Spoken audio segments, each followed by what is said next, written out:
There are two roles for every non-profit director: the strategic role and the oversight role. Too often, one gets preferenced over the other. They both have to be balanced, and you need to be aware of the responsibilities entailed in both.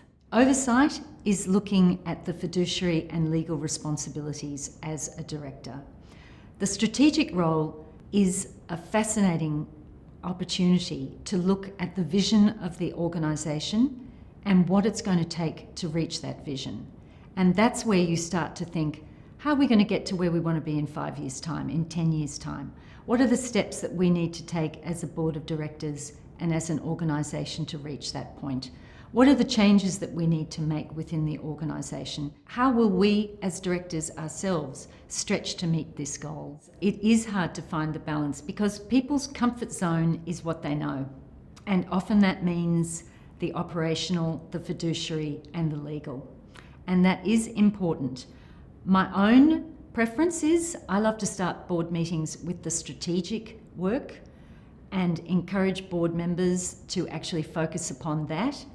Then, when we've really thought through what that entails, then we can spend the second half of the board meeting focusing on the fiduciary and legal and operational.